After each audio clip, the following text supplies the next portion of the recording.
The Bernstein Bears and the Golden Rule, created by Stan and Jan Bernstein and written by Mike Bernstein.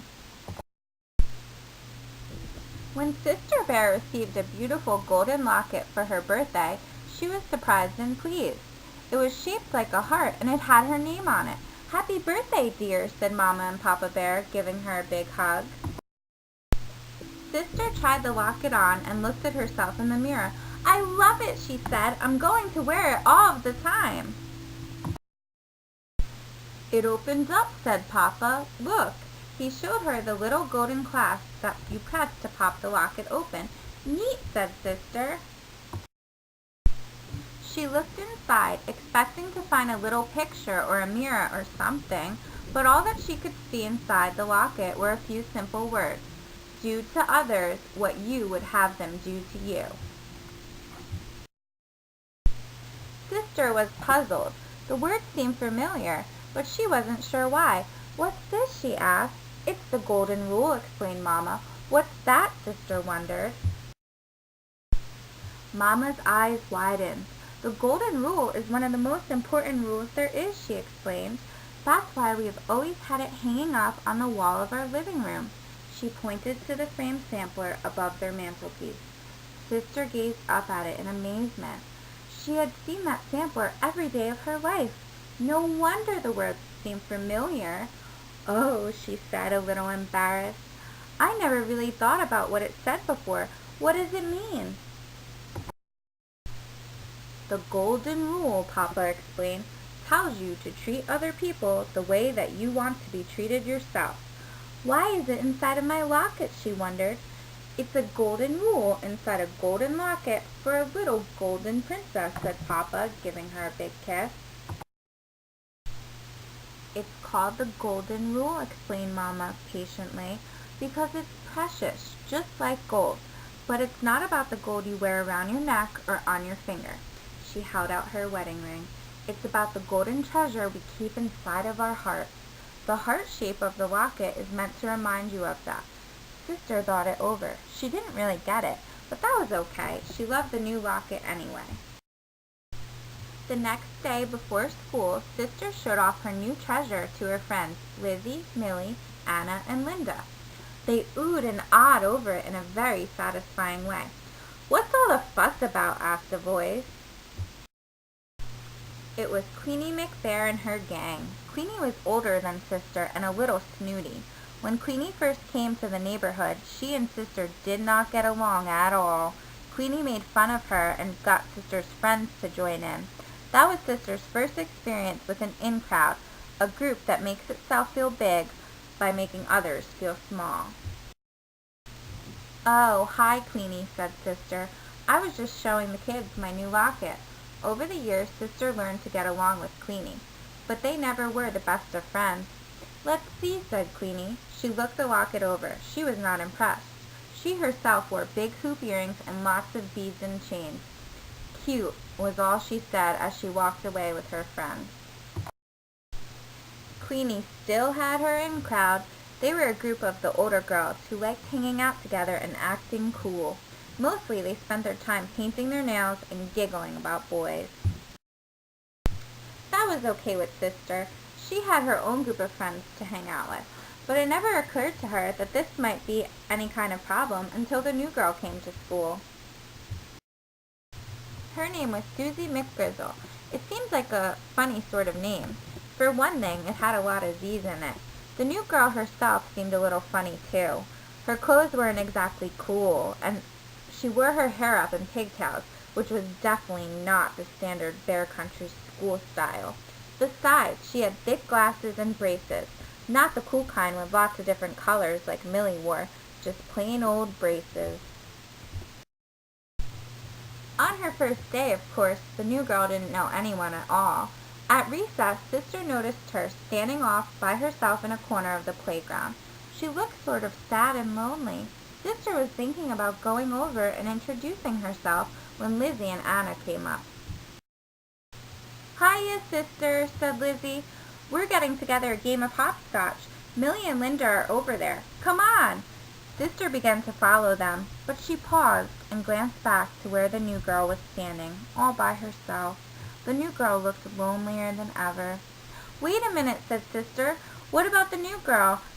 What's her name? The one over there.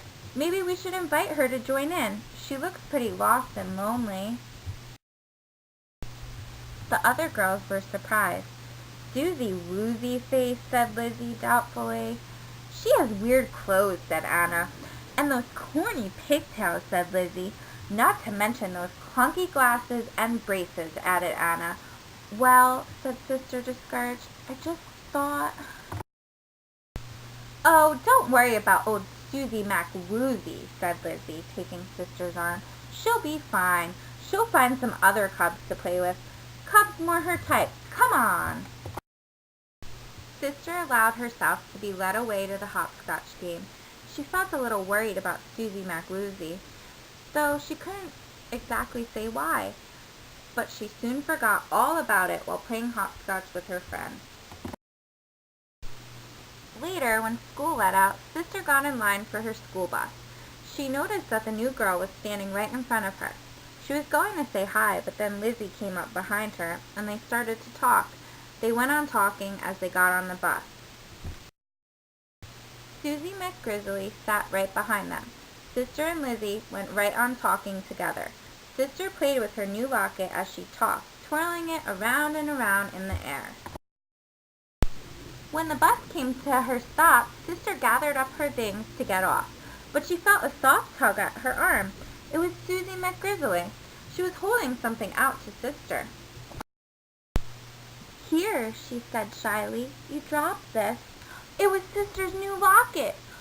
"Gee," said Sister. "Thanks." It was all that she could think to say. Sister climbed off the bus and watched as it pulled away. She could see Susie looking back at her from the window. Sister hung her locket back around her neck. What if Susie hadn't noticed her drop it? It might have been gone for good. Mama was waiting for Sister as she climbed the front steps. "How was school today, dear?" asked Mama. "Oh, okay, I guess," sighed Sister, dumping her school bag on the armchair in the living room. She glanced up at the framed sampler of the Golden Rule over the mantel. Somehow the golden locket hanging around her neck felt heavier than before. That evening at dinner, Sister was unusually thoughtful. She picked at her lima beans and stared off into space. "A penny for your thoughts," said Papa as he fed Honey Bear. "Huh?" said Sister, looking up. "Oh, I was just thinking about that golden rule inside my locket," she explained. "I don't really get it. What's it supposed to mean?" "Well," began Mama, "let me give you an example. Do you remember that trouble you had when Queenie first moved to town?" Sister perked up and paid attention. She remembered it all too well. "Do you remember how Queenie started an in-crowd but kept you out and made fun of your clothes and hair bow?" Mama asked. "Do you remember how badly you felt?" Boy, did she ever! Sister started to feel hurt just thinking about it. Her lower lip began to quiver and a tear came to her eye. "All the Golden Rule is saying," Papa continued, "is that you shouldn't turn around and do that same sort of thing to someone else." He paused to scrape some mashed potatoes off of Honey's chin. "You should always treat other people the way you would like to be treated yourself." "But I would never do anything like that," said Sister. "Besides, I don't have an in-crowd." "Oh, no," said Brother, who had been taking this in. "What about Lizzie and Anna and Millie and Linda? You play with them all of the time, but I never see you asking anyone else to join in." "That's different," protested Sister angrily. "I'm just playing with my friends. We're not trying to keep anyone out." "Of course not, dear," soothed Mama. "I'm sure you and your friends would never dream of keeping other cubs out of your group." Sister Bear grew very quiet. Now that she thought it over, she wasn't quite so sure. Not sure at all. The next day at recess, as soon as Sister came outside, she looked around the playground for Susie McGrizzle. She soon spotted her, sitting off by herself under the big oak tree at the edge of the schoolyard and reading a book. Sister marched right up to her. "Hello, Susie," she said brightly. Susie looked up in surprise. "Hello," she said shyly. I'm Sister Bear, and my friends and I are going to play some hopscotch, Sister told her. Would you like to join us? Susie's face lit up. Oh, I'd love to, she said with a big, bracy grin. I love hopscotch. Terrific, said Sister. Do you want to see my locket? Sure, said Susie. Okay, said Sister. Come on, I'll show it to you. Over there. Sister took off and Susie chased her, laughing across the playground to the hopscotch square where Lizzie, Millie, Anna, and Linda were waiting. Sister's golden locket gleamed in the sun as she ran.